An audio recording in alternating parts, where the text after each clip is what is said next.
It is just a huge honor for me today to be podcast interviewing George Wolfe, President of DMG America, a leading manufacturer and distributor of high-quality restorative and preventative professional dental materials. With over 20 years of industry experience, George is responsible for running all facets of the business. His leadership style is one that incorporates the mantra of doing well by doing good, which was first said by Benjamin Franklin.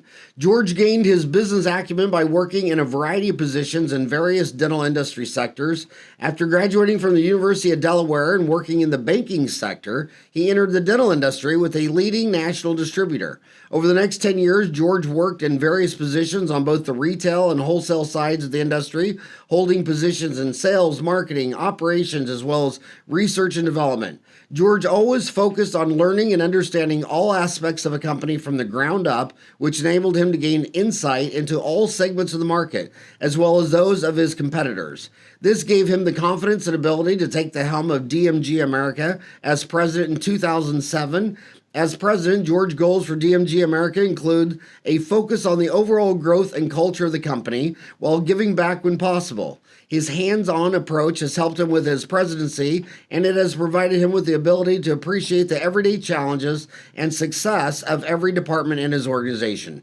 George has 2 children, a son Ryan and a daughter Sydney. He resides in Whitecock, New Jersey, I'm sure I didn't spell that right, with his soon-to-be wife, Ingrid. George sits on various industry and civic boards like the Dental Trade Alliance Foundation, the Entrepreneurial Fund, Alliance for Oral Healthcare Across Borders, founding member, Alpha Omega Dental Fraternity, on and on and on. George, thank you so much for coming on the show today. You're very welcome. Honored to be here, and thank you for having me. And, you know, it's kind of funny because when I started Dental Town in 1998, a lot of people were sending me emails saying, hey, this guy that joined, he's not a dentist. He works for a dental company. And I'm like, and well, he's probably trying to sell something. And I'm like, look, dude, if you took away about 500 dental companies, I would be sitting on the sidewalk with a rug with some pliers I bought from Home Depot. The only way we look great is by great companies like you guys, and you didn't pay to come on the show. It's not a commercial. It's not advertising. And it leads back to my childhood. Whenever we'd go on vacation, my dad only had 2 themes. We would go to the Six Flags over wherever, and then we would go visit manufacturing places and watch them. We visited Budweiser. Coors was amazing. Did you realize that Coors beer, Adolf Coors, he didn't like outsourcing anything, so he had his own bottle factory, which with the scientists in there made some of the first dental porcelains in America. And it was just, I can remember as a little kid seeing that, thinking, wow, they make their own bottles, their own glass, and they even made dental porcelain. So I love to have manufacturers on there, and plus I think you see the industry differently because everybody listening to you right now is commuting to work for an hour and they only see their dental office. But you see dentistry from 30,000 feet. So my first question to you is, how is the dental industry doing? Well, I think, well, first of all, thank you for that, again, that nice introduction. And before I answer that question, I want to let you know, you talked about passion for the industry. And I want to give you maybe 2 minutes of background to show how invested not only myself and also my partner in DMG in Hamburg are in this industry. So DMG was founded in Hamburg in 1963. Actually, on the day my partner was born, it was founded by his father. So it's really been a lifelong passion for him. I myself was born during a New York dental meeting. My father was a salesperson in this industry. And at that time, parking lots were not open 24 hours a day. So when he got the call, he actually had to break his car out of a New York City parking lot to go back to so he could be with my mother during my birth. So this has been truly a lifelong venture. I literally was born into this industry. I think we're at a very exciting time of dentistry right now. We're at a time where technology and tradition are intersecting. We are seeing so much innovation and technology, yet we're still in the hands of the traditional materials and innovation. There's tremendous amount of innovation in those traditional materials and a lot of room left there. Yet we're at a point where we're testing the bounds of technology and how that meets. And as a manufacturer, we're really looking at all of these things, and we're trying to harness both the new and the old, and how we can make all of those work together to really come out with better products that make everybody's lives easier. Because we're not making people's lives easier, we're not making the products better and the end product better. We're not doing our job, and we're not going to be successful. Yeah, you've seen a lot of changes. Like, I'm sure when your dad was in the industry, amalgam was the biggest selling restorative material. And now you're pretty close. You're on the East Coast in New Jersey, right up north of you in Maine. Maine just placed an act to restrict the use of mercury in dental fillings in any state-funded dental procedures. This bill prohibits the use of mercury amalgams as part of a procedure covered by any dental program funded or partially funded by the state. That one is kind of an emotional one to me, because I look at those silver fillings and they average about 38 years. I mean, it's such a great restorative material, but it's really quickly becoming a dinosaur in the developed world, isn't it? It certainly is, and as on the material side, I agree with your view of it. It's a material. Amalgam's a material that's like no other. I mean, the properties, how it reacts in the mouth, and the ease of use, and especially from a state-funded perspective for those types of procedures, there's nothing that can beat it. And the U.S. is actually far behind countries overseas in pushing it out of the industry. So it's, again, our job to come up with materials that are as good, if not better than those, in alternatives that are more cosmetically appealing and less problematic, shall we say, with the use of mercury. And it's a challenge. And as there's the mantra, if it was easy, everybody would be doing it. These are challenges that manufacturers face every day, and ones that we accept willingly, and ones that we feel that we are up to the challenge. We at DMG, it's really about a spirit of innovation for us. And I think one word that I always come back to is invention, because if we're not, Me Too is not acceptable for this company. We have to come out with what we believe is the best, what we believe the practitioner is going to use and is going to seek out. And again, coming back to making people's lives easier and patient outcomes better. Because we're just doing what others were doing, or we're just doing good enough, we're just not going to be successful. And it's vital to this company to be a leader. Well, I would think the holy grail of a tooth colored material is when you look at the silver filling. I mean, silver fillings, all fillings fail. Pretty much as a bacterial invasion. I mean, we make these fillings out of wood, and then they're eaten by termites, and then we blame the patient for not brushing and flossing all the termites away. And you don't see a dental implant, you don't see a titanium implant getting a cavity. And the silver filling, I mean, it's half mercury, it's half silver, zinc, copper, tin, it's all antibacterial. How long do you think it will be before companies like you figure out an antibacterial component to the tooth-colored restoration, so that this inert plastic tooth-colored gorgeous filling has a chance against all these organisms trying to eat everything around it? That's a great question, and I don't pull my crystal ball out all that often. Unfortunately, I've used it already maximum times this week. So I wish I had a really good answer to that. Certainly, I believe you're right in using that term, the Holy Grail, because, again, if we could get a truly, there's been this desire to get a truly tooth-colored amalgam out there. Like you say, it's antibacterial. It doesn't shrink. It actually, there's some expansion properties to it. It's, again, easy to use, easy to place.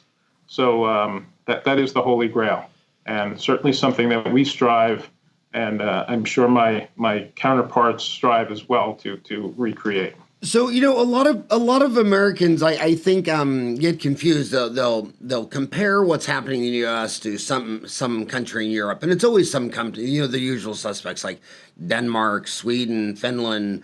These small little countries. They don't. I don't. I think they always forget that the United States is the third most populous country on earth. I mean, you got China with 1.3 billion, India with 1.1 billion, United States a third of a billion, Indonesia's number 4 at 208 million. America is just a big country, so I could totally see in Medicaid clinics across America where they still need this low cost, durable filling. But are you seeing most of your amalgam sales shifting out of the 20 most developed countries into the 200 more developing countries? Is it internationally? Is that what you see? We only sell, our amalgam sales are purely in North America. So we DMG America does not export any amalgam, and it is certainly a diminishing part of our business. Our key business is in restorative materials, Luxitem, our impression materials, our core materials, all those products. So how is your anterior posterior hybrid composite doing? Those are, let's call them our second generation products. We're really focused on our DMG branded products, which is our Luxitem line, I mentioned Luxacore. Another product line that we came out with about 10 years ago now is our Icon caries infiltration product, and which is really a first of its kind in the industry, and that is to deal with incipient lesions without drilling. It's an answer between not using fluoride. When fluoride will not necessarily repair, and you have one of these typical wait and see cases, it actually gives the practitioner a chance to deal with that. And then also our colors fluoride products have been a tremendous success for us. But those the anterior posterior composites is really a smaller line for us. When you go to Dental Town and you do a search for DMG, I mean, you get how many pages of threads? I mean, it goes on and on and on.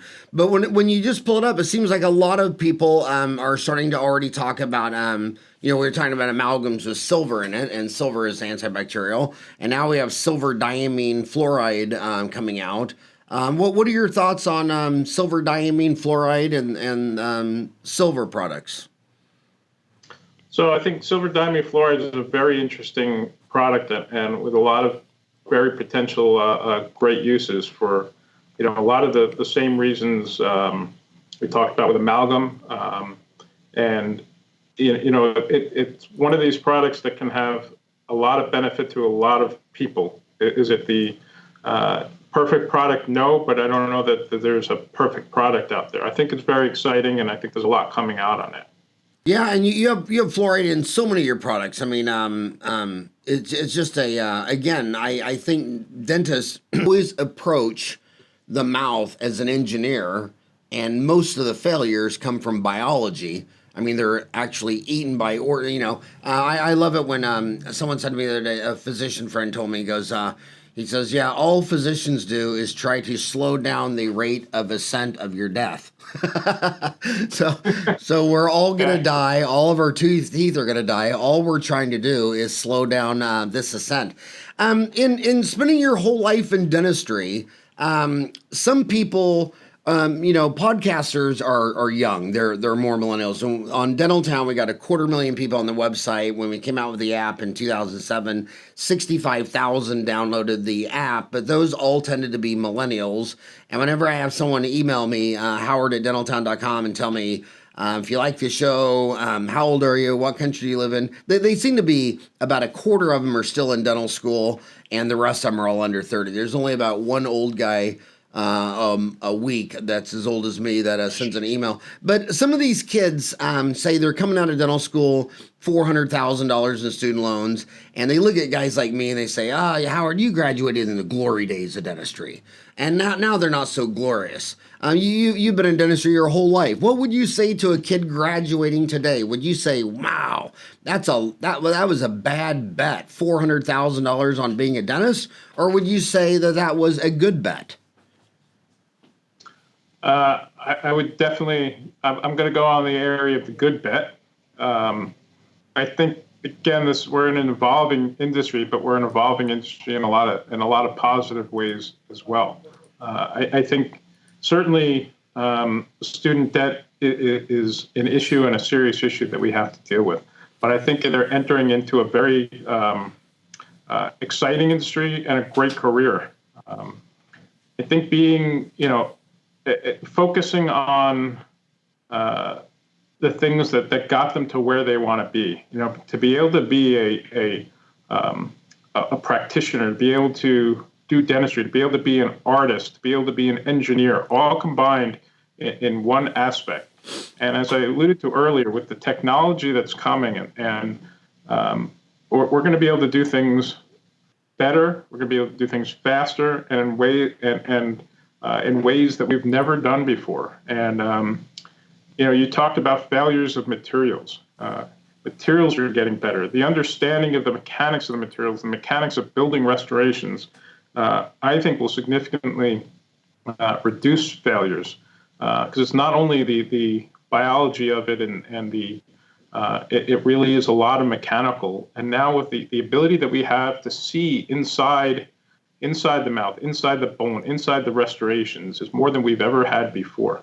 I think as far as a graduating dentist with the debt and some of these options, the corporate options, and there's many good paths, but there's also still many entrepreneurial opportunities out there. And yeah, I think it's an exciting time, evolving time, but very exciting time. And with another question millennials always ask is, I have Amazon Prime on my phone, but truthfully, I've never used it. I'm too old and senile for that. But a lot of the millennials ask, they up in your area, they've gone to the Greater New York meeting. 3 years in a row, they've seen an Amazon booth there. A lot of people are wondering, will big companies like yourself, will you guys ever sell direct on Amazon Prime? Or you grew up in dealerships, you worked for Sullivan for years. Who did your dad work for? Did he work for Sullivan too? He has actually grew up on the wholesale side of things with Star Dental. Star Dental? Star Dental, selling hand pieces, and yeah. Wow. And then you worked for Sullivan Dental Supply, right? I actually worked for Becker Parkin, which is now out of business, which was one of the only dealerships truly on the island of Manhattan. So yeah. And Becker Parker's gone now? I was a retail rep. Yes, Becker Parkin went out of business about 10, 11 years ago. Yeah. And so you work for Becker Parker, so you know the distributor side. Do you think just point blank, do you see these major industries like your company selling direct on Amazon someday, or? So I think it's a great question, and especially talking to a student that's just graduated. It's about it's about finding partners, just like we find partners with our dental distributor. It's not just so much. It's not a matter of just sending the material and then selling it to a dentist. It's finding somebody that will work with you to enhance your business. And it's the same thing I would say to a dentist who's graduating, is find a partner. It's not a matter of just calling up a dental distributor, whether it be Shine or Patterson, and saying, hey, I want to order some Lux Temp. It's having somebody that's going to have your back, that when your equipment goes down, they're going to fix it. When you need financing, or when you need to connect with a mentor that you want to grow, buy another practice or expand or redo your office. So I think it's more than just buying product, and I think that's what sometimes gets lost. For us, it's more than just selling a product. It's having a partner in marketing, covering the North American area effectively. And I think for the dentist, it's about having a partner in business. Well, it's funny because, even though humans have evolved from, smoke signals to the telegraph to the telephone to the internet, the human is still the same. The human hasn't evolved any in the last several thousand years. And when we started Dental Town in 98, so 20 years ago, a lot of people started saying, well, are you going to sell supplies from there? And I thought, well, this is silly. The reason we're starting Dental Town is to form a community because no dentist should ever have to practice solo again. And when I started thinking about supplies, the rep coming into my office, the reason they've always been so important to me is because my first question is, well, who else is using this? And then, and like when I get an endo file, I'd say, well, the most awesome endodontist in town, Brad Gettleman, what is he using? And she would know. And so I thought that relationship was so imperative. And I thought, well, to sell supplies to get rid of your rep, I'm trying to grow the community, and my rep to me has always been more about networking. In fact, my rep's so good. When I would talk about a different implant, she would arrange happy hour after work with 3 or 4 dentists using that implant and a periodontist, and so we'd be sitting there having beers and talking about titanium all night. It was just a blast, and I don't see the humans are such a social animal. They need more social interaction. So when you, so of all the products that you have right now, what has got you the most excited? What are you most passionate about? Well, so that's a tough question because I'd like to say that I'm passionate about a lot of products. We have a strong history. We have some legacy products. Again, this company was the first to market on a lot of different things. We've come out. We've taken a lot of very successful products and made them auto mix. One of the innovators, really, of the auto mix deliveries with our LuxTemp product, which was the first of its kind to be auto mixed, and still a huge force in the marketplace. And for temporaries is really it's the perfect blend of strength and beauty, which is just really not easy to come by. And it's sustained itself in the market for as long as it has and is still used by so many people because of that. And I'm passionate. I talked a little about Icon. Icon is a first of its kind. And that to me is incredible when we have the chance to be really new to the market. And it is seeing a lot of success now. And it took us some time because it's really changing the way practitioners treat patients, right? Because when there's no option, all of a sudden you introduce a new option, it's hard to get people to change, and people are now changing and understanding that they don't have to just wait and see anymore. We have a way to treat a problem now before it becomes a problem. Well, do you know why I called you to be on this show? I assumed it because of my good looks. You are a handsome man. It was actually one of my idols in pediatric dentistry who lives up the street here in the Arizona Phoenix Valley is Dr. Jeanette McLean. And she did a webinar about your product, Icon Caries Infiltrate. And if you do a search on Dental Town for DMG Icon, there's just tons of threads on it. But she did a course on Dental Town, resin infiltration, a minimally invasive treatment option for enamel caries and cosmetic defects. Dr. Jeanette McLean will discuss resin infiltration is a simple and painless option to manage incipient lesions recognized by the American Dental Association's new evidence-based clinical practice guideline for non-restorative treatments for carious lesions. And so how what I'm trying to grasp in my hand is how does a guy like you decide on some really high-tech innovative product and then get it to market? I mean, did Jeanette give you the idea and then you guys made it, or how do you go from sitting in New Jersey to making an iconic product, no pun intended, an iconic product called Icon? How does that even happen?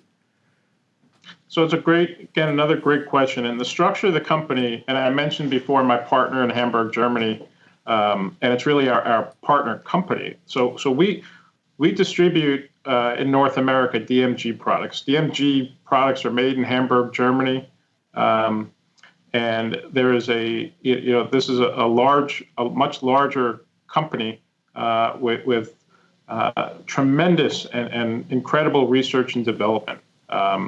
And this was developed in Germany. It was developed within universities in Germany as well. So this was not. This certainly was a long thought out process. And Icon, even before it was launched, it was probably one of the most researched products. More research done on that product to prove its theory. Because again, when I say we came to market with something different than what's being done, we needed to know the science behind that and the science to understand that it worked. So, this is a product that long in development at universities and research in Germany that was brought here, which is where a lot of our products are generated. We have a really incredible new and I believe game-changing product that's going to be launched in the third or fourth quarter of this year. I wish I could talk more about it, but I'm going to leave a little bit of suspense. But we believe that it will be as big of a game changer as Icon as well. Wow. And developed in Hamburg, Germany. And on your website is DMG. What do you call that? Dash America? What do you call that line? DMG Dash America. Yep. DMG Dash America, and you got online courses on your product. By the way, DMG, I learned this. DMG's they started in Hamburg, Germany. When I was 1 year old, I was born in '62. They started in '63. Stands for Dental Materials Gesellschaft. And Gesellschaft is a German word meaning social relations based on impersonal ties as duty to a society of organization. That's a very interesting term. You got some nice webinars on your deal. Another one is by Timothy Hess, who says, white spots are a major issue for my post-orthodontic patients. Icon enables me to remove them in one simple, painless treatment. It's a wow moment for the patient and a significant source of growth for my practice, Dr. Timothy Hess. So is this taking off with orthodontists? This really taking off with orthodontists, certainly pediatric dentists, but really general dentistry as well.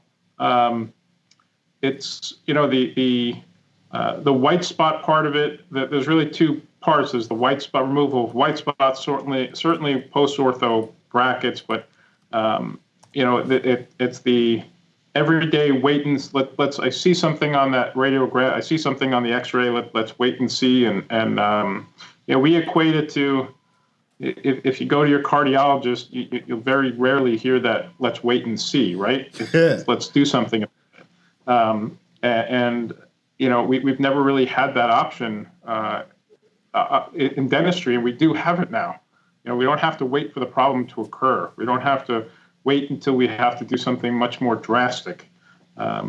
It's a relatively quick procedure, and it can be taken care of and not have to worry about it again in the future. Again, this is not a commercial, but this is just me. A lot of your people on your site are townies and have made us online CE and I podcast. Another one is Peter Oster. Peter Oster was show 763. And he says, I'm not sure who was smiling wider, the patient or me. Icon worked miracles on this odd, difficult case. And there's just a lot of people posting about it on Dental Town. So I want to switch gears completely away from Icon. You sell vinyl polysiloxane impression material, Honigum Pro. I've been on Impergum since 1983, and I've never changed. I mean, it's just always worked. But I was wondering, with you, are you seeing your Honigum and impression materials going down as scanning goes up? Has scanning made a material impact on impression sales, or not really? It has not yet, and I say yet because at some point I think we're. I don't need my crystal ball to figure that one out, but at this point it has not, and even as far as the industry goes and the metrics we get, it is not beyond just DMG. It has not made an impact yet. Yeah, and so for you kids listening, there's all this hype, and like kids come out of school and say, well, I'm already $400,000 in debt. If I open up my own practice, should I get a chairside milling for $140,000 and a CBCT for another $100,000 and some laser for another? They can make 3 purchases and double their student loan debt. And I'm like, dude, I don't think CAD CAM has even. I think it's maybe 12 to 15,000 offices in the United States, and there's 211,000 Americans who have an active license to practice dentistry. 150,000 of them are full price. And what you just heard from George Wolfe's mouth is that they have not seen a decrease in impression cells. So much of this stuff is hype. And my 5-finger rule is: does this solution make me do dentistry faster, easier, better, cheaper, and more succinct? And so I think impression materials are going to be here for a long time. Things just take so much longer than everybody thought. If someone was coming out of school and you've been in dentistry your entire life, I guess I don't know how old you are. What are you? Almost. You're born in the parking lot of a dental meeting. Right. So you've been in dentistry for almost half a century. What advice would you give her? She's come out of school. She's worked for corporate for a couple of years. She's been working at Heartland, Aspen, Pacific, and now she wants to start her own practice. And what advice would you give her on starting that practice? I think the first piece of advice is find some really good mentors, and I think that's where companies or communities like Dental Town are so important, because I'm sure that's a resource that you can do that, because there's so much great experience out there that you don't have to reinvent the wheel, right? This has been done, and there's a lot of good people out there, willing and passionate people about dentistry that want others to succeed. And I think with the right mentor, you can really accomplish a tremendous amount. And I think that's important, whether you're coming out of dental school, whether you're coming out of a corporate practice, whether you're in a business. I use it all the time in my life. I'm part of an industry group and president's networking group where I can talk about issues that I'm facing and mentors. And I've been fortunate to have 3 mentors in my life who are extremely important to me, and people that I can go to when I have a question or a success. So I think that's number one: is you really need to align yourself for success. And then I think having the right people and having the right, I'm here to talk about materials and having the right materials. And like you said, it's not about spending money. Technology is changing so quickly. And some of these technologies that we see right now, that you go to a convention and you see right now, will be completely different in a year. Workflows and the fact that we can send files electronically and will eliminate, and it can be from here or it can be across the world, will eliminate a lot of the need to do things locally. And you don't have to jump and do something right away. And like you said, there's some just incredible materials out there, and learning how and understanding how to do it, let's call it the old school way, will in no way inhibit you from embracing new technologies in the future. In fact, I believe understanding it will only make you better. Understanding how a combustion engine works is not going to inhibit your ability to drive a Tesla. In fact, it's only going to make you understand how that works even better. So I think, again, align yourself with mentors, making good decisions about how you spend money and how you manage money and how you manage people. And then, I think you have to be a good leader and understanding what leadership is and creating culture within dental practice. And it's got to be hard coming from a school and working for a company and then transitioning into being a leader. And they're not necessarily skills that are taught in schools. So it's really about leaning on people and reading good books and understanding and understanding culture. I hope I've answered something in there. I hope is a nugget to somebody. Well, we're going back to what we started. Is you're not selling your supplies directly to Amazon because you want them to have a community of dealers and be part of the community. That's what I did with Dental Town. When the internet came out, when I became aware of it in 1998, they say the internet was 5 C's. It was selling commerce. That's what Amazon was. It was content. So we put our magazine on the website. It was connectivity to your smartphones and laptops and iPads. And it was commercials. But the one I saw and fell in love with was the community. And it's just a people game. All your success people, the first thing you said is get mentors. And I think it's success isn't what you know, it's what you know and who you know. And these young kids don't realize that they'll go open up a practice in some small town in Tulsa, Oklahoma. And what they don't realize is there's 50, 60, 70-year-old dentists that will take them under their wing.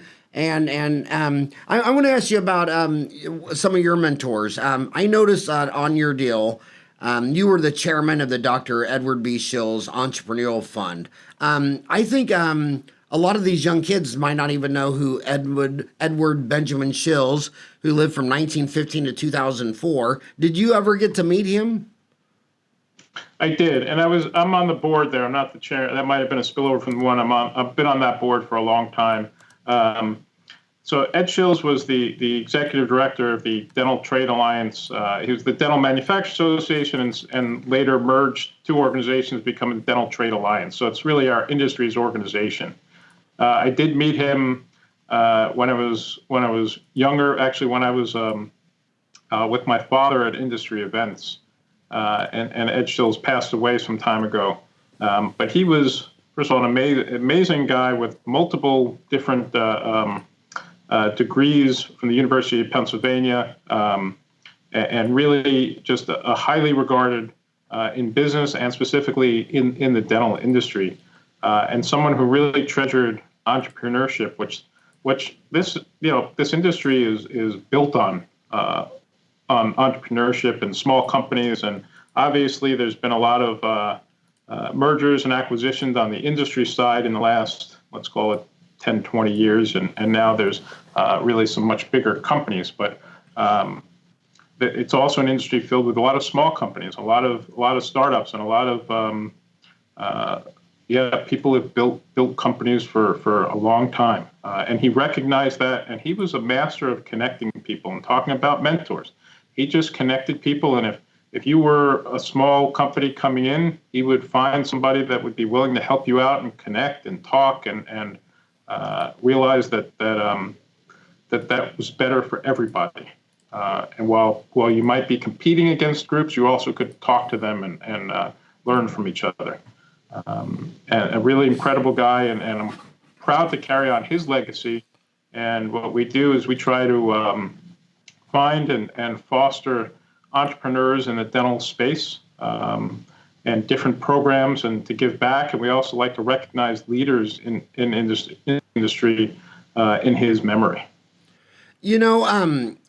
I remember when you have two mindsets in humans. Either they think in hope, growth, and abundance, and let's grow the pie, or you have those that think in fear and scarcity. Like I look at the orthodontists who, when they came out with Invisalign and general dentists started doing Invisalign, they were very upset, and there was tensions at the study club. And then there'd be another orthodontist who said, well, shoot, if you're going to do Invisalign, I want you to do it right, so I'm going to set up a study club in my orthodontic office, and we close at 5, and anybody who comes over at 5 o'clock, I'll sit there and help you with your SAPs, your tracings, your models. And guess which orthodontist offices doubled and tripled?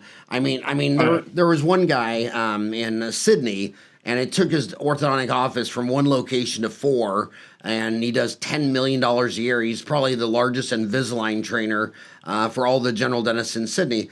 And I've been asked to speak to the Dental Trade Alliance Foundation before. I spoke for him when you guys were in San Diego. And I love the fact that the business of dentistry manufacturers, you had all these competitors sitting there shaking hands, eating, drinking, having a ball, sharing their best knowledge.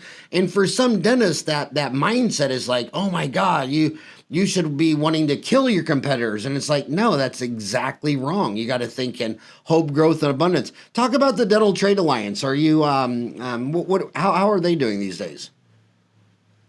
So it's a very strong organization. I think you summed it up very well. We're able to learn from each other and interact and be social and strengthen and come up with ideas to strengthen the industry and let's call it to grow the pie, right?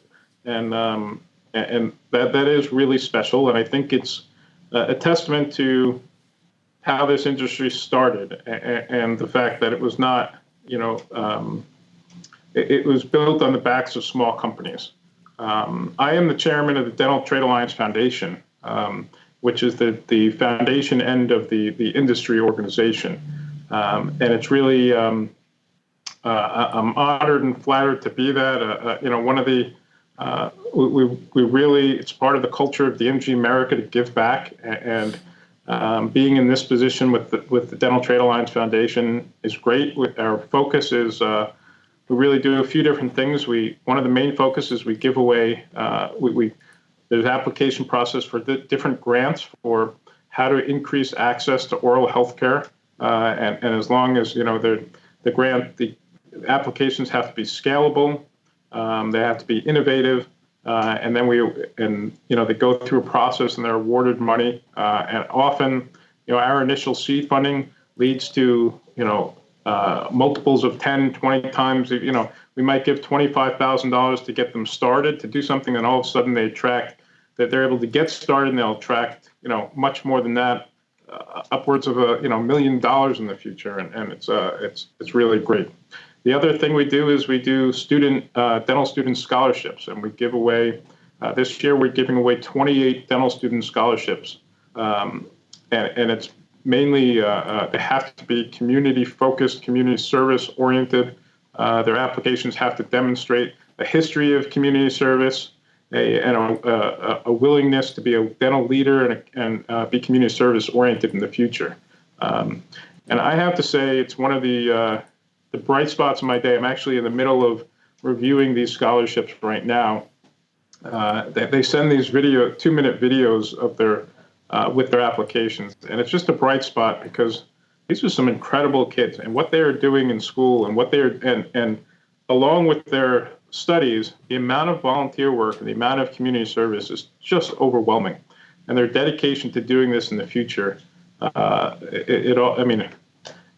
It makes me feel a little bit lazy when I see what they're doing. So, because these are some very motivated kids. That is just unbelievable. And you're staying true to your quote by Ben Franklin: "Do well by doing good." Benjamin Franklin, 1706 to 1790, one of the founding fathers of the United States, leading author, printer, political theorist, politician, postmaster, scientist, Freemason, inventor, humorist, activist, statesman, diplomat, and you do all kinds of other things. You're even on the board of a fire department and a baseball game. I don't know how the fire department and baseball worked into dental fillings, but I want to tell you, I appreciate you guys following me on Twitter. I got how many followers now on Twitter? It's 25,000. I just retweeted from your website. If you're driving, you can find this on my Twitter feed. Your free online dental CE, and of course I had to retweet Jeanette McLean since she's just so darn amazing. But you've got and that's with VivaLearning.com. These courses are so good. Dentaltown has 400 online CE courses, and they've been viewed almost 1 million times.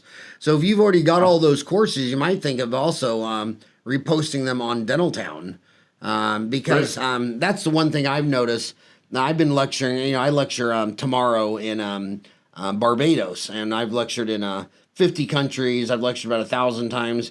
And the old guys like me, that's what we always did. We always had to get on an airplane, fly somewhere to lecture. But this online CE, I think the humans like it because it's just an hour. It's a lot easier to commit to an hour than flying to the greater New York meeting and getting a hotel for 3 days and sitting to these 8 to 5 lectures. I really think that one of the key differentiators with the millennial dentist versus the baby boomer dentist like me is they love hour-long online see. It's just so easy to do, and you've got a lot of amazing courses on DMG-America.com.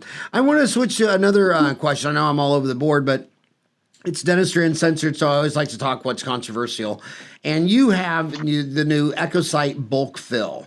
And some of the old school guys are convinced that you need to just put in little layers and cure, 2 millimeters at a time and all this stuff. But when you try to do something faster, easier, faster, easier, this bulk fill is very seductive. I mean, it's just nice to put in that you can cure 5 millimeters at a time.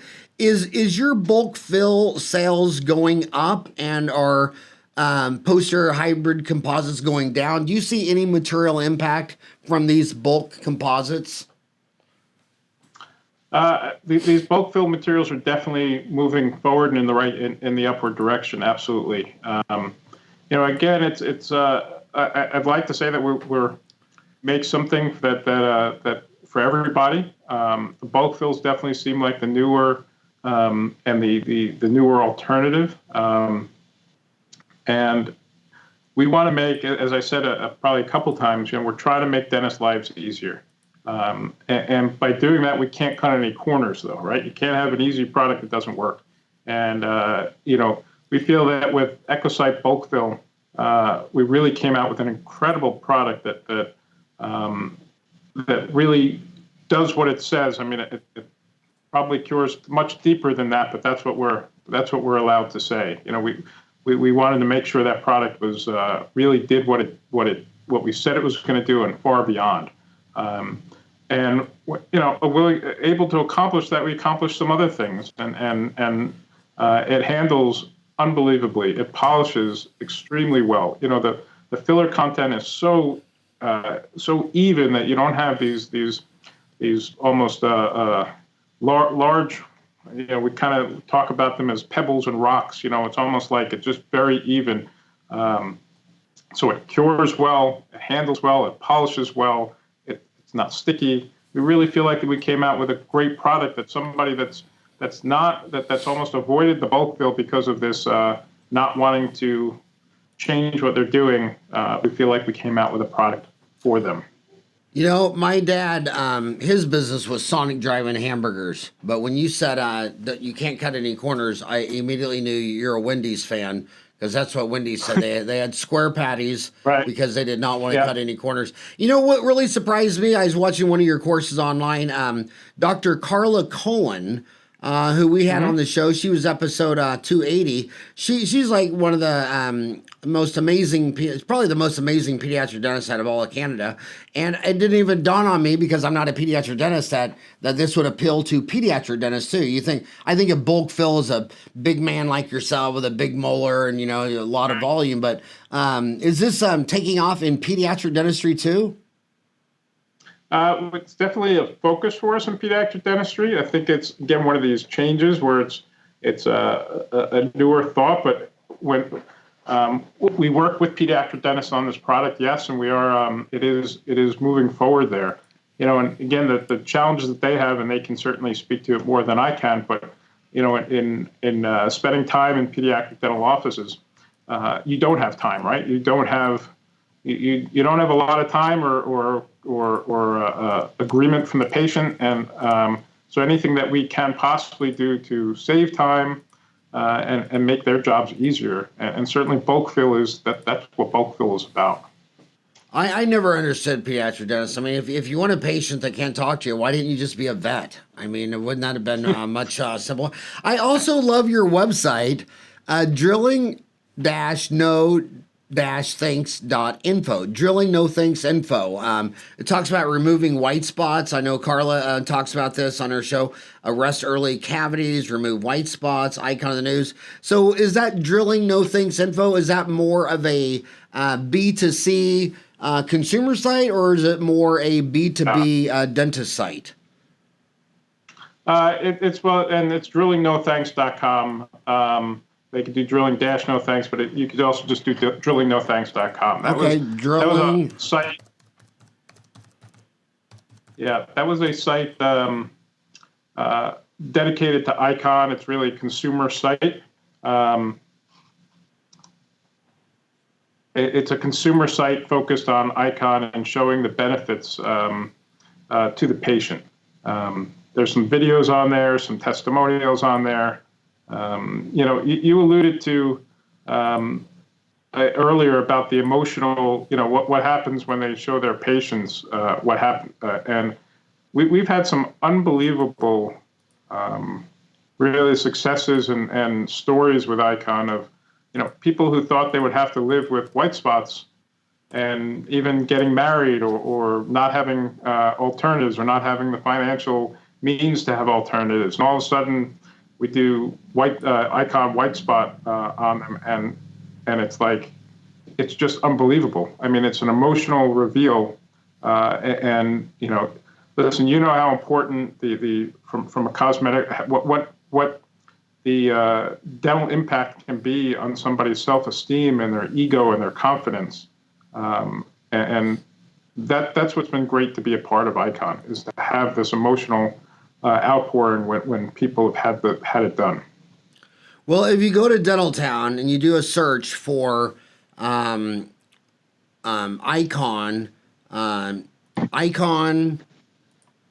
drilling no thanks. I mean, there's just so many threads on this product, so it's got to be a hot one. Are you so I've noticed that some manufacturers now are starting to go B2C advertising. I think the biggest genius at it in my 30 years, when I got out of dental school, you already had the big names of Colgate and Crest and Listerine and all that, but it's been Invisalign. I mean, I think they actually marketed more to the consumer by far.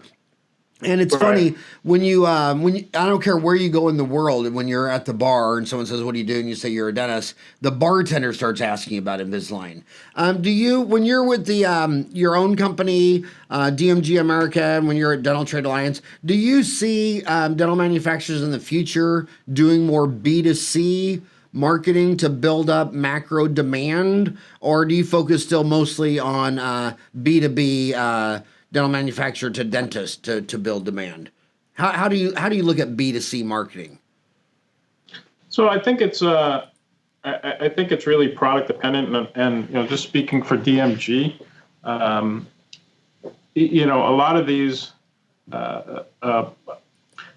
products are really B2B, but certainly if the right product comes along and it will have that consumer interest, we would go B2C, but we would do it in a way that we make sure that it would never be only the consumer. It might be in conjunction with something to the consumer. But, our focus is on and talking to the dentist and the dental professional, making sure they understand the product. With Icon, it was almost, when we launched that, there was just a groundswell. I mean, Icon was featured in Popular Mechanics and Digest, and it was not by us going to a campaign. It was merely it was just picked up because it was such an exciting product that was launched. I do think that with, the way the world we're in, and products sometimes take a life of their own, and with social media and sharing, you never know where they're going to go. But our focus is mainly B2B, and again, in the right type of product, perhaps augmenting that with some B2C. So I noticed you also sell core buildups, and that's been one of my pet peeves my whole career, when dentists don't want to do a molar, so they send the molar to the endodontist. The endodontist does the root canal, but the dentist says, well, I want to do the buildup, because they want to build that out. But after you do a root canal, again, these all fail from biology. They don't fail from, being born in the zodiac symbol of Virgo. And I always thought the endodontist should just always do the buildup. I mean, you got done finding all the infection, finding all the canals, cleaning it out, shaping it, filling it, and then what? You're going to put them on a temporary for 2 weeks because this dentist wants to bill out the buildup. I wish that that if an endodontist did the root canal, that they 100% of the time did the buildup to give the patient, the tooth, and the tipping point of that infection the best chance. Do you sell more of that to endodontists or general dentists, or?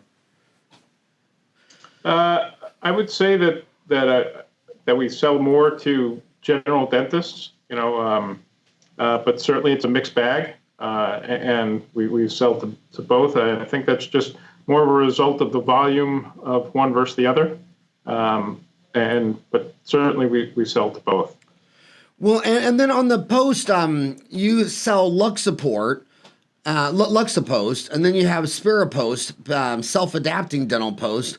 Tell us the difference between Luxapost and Spirapost PFS and how each one of those products are doing in the marketplace. So Luxapost is a more traditional, certainly has its very unique properties, but more traditional, what you would think is of a composite post system, and is certainly our top seller. But we also have the innovative Spirapost, which is, if you think about, it's based on the let's call it scaffolding, and making a post out of scaffolding. It looks almost, it's a spiral. It's a spiral with bristles. It's a brush-type substance that you use as a post. Then when you flow down that cement or that core material, again, you're filling in that scaffolding, or maybe even if you think about it as flowing cement through rebar. So what's nice about it is that post is adapting exactly to the shape of the canal, and then you're flowing material in there to solidify it. So it's really a very innovative product. So when people are thinking about a company like you, DMG, where it's headquartered and founded in Hamburg, Germany, and when you say you're North America, is that just U.S. and Canada, or does North America more geography include Mexico too?